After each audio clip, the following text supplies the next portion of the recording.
या देवी सर्वभूतेषु कात्यायनी रूपेण संस्थिता नमस्तस्यै नमस्तस्यै नमस्तस्यै नमो नमः। जय माता दी। आज चैत्र मास शुक्ल पक्ष की षष्ठी तिथि है और नवरात्रि की षष्ठी तिथि देवी कात्यायनी को समर्पित है। इस दिन माँ दुर्गा के कात्यायनी स्वरूप की पूजा की जाती है। माता का यह स्वरूप संयम और साधना का प्रतीक है। माँ कात्यायनी देवी दुर्गा आदि शक्ति के 9 रूपों में से सबसे छोटा स्वरूप देवी कात्यायनी का है। माता के इस स्वरूप का सर्वाधिक पूजन किया जाता है। माता कात्यायनी बुराई का नाश करती है। जो व्यक्ति माँ कात्यायनी की पूजा अर्चना करता है वह बौद्धिक रूप से संपन्न, संवेदनशील और तेज दिमाग का व्यक्ति होता है। माता कात्यायनी की 4 भुजाएं हैं, जिसमें एक भुजा में शत्रुओं का अंत करने वाली तलवार है तो दूसरी भुजा में पुष्प है, जो भक्तों के प्रति इनके स्नेह को दर्शाता है। माता की तीसरी भुजा अभय मुद्रा में है, जो भक्तों को भय मुक्ति प्रदान कर रही है। देवी की चौथी भुजा वर मुद्रा में है, जो उनके भक्तों को वरदान देती है। चैत्र मास की षष्ठी तिथि को नवरात्रि का कात्यायनी माता का व्रत किया जाता है। आज के दिन भक्ति भाव से माता कात्यायनी की व्रत कथा पढ़ने या श्रवण करने से धन, वैभव, पद प्रतिष्ठा की प्राप्ति होती है।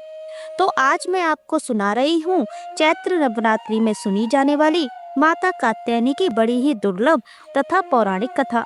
तो आप सभी भक्तगण इस कथाओं को बड़ी श्रद्धा तथा प्रसन्नचित्त मन से सुनिएगा। कथा को लाइक अवश्य कर दें, चैनल को सब्सक्राइब करके बेल आइकन का बटन अवश्य ही दबा दें। माता कात्यायनी की प्राचीन कथा के अनुसार देवी दुर्गा ने माँ कात्यायनी का यह रूप अपने भक्त कात्यायन के लिए धारण किया था। देवी भागवत पुराण में एक ऐसी कथा मिलती है कि प्राचीन समय में कट नामक एक प्रसिद्ध महर्षि थे। उनके पुत्र का नाम कात्य ऋषि था। इन्हीं कात्य के गोत्र में विश्व प्रसिद्ध महर्षि कात्यायन उत्पन्न हुए थे।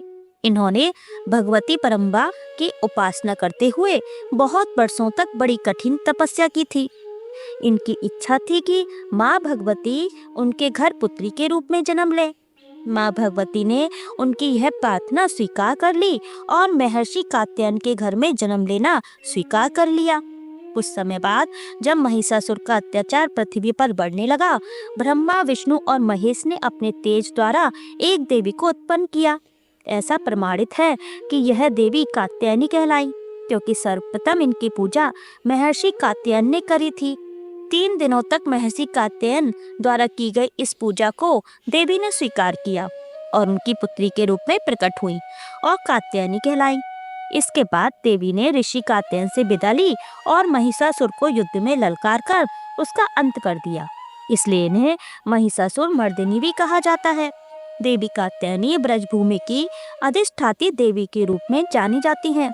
ब्रजभूमि के कन्याओं ने श्री कृष्ण भगवान को पति के रूप में पाने के लिए यमुना किनारे इनकी आराधना की थी।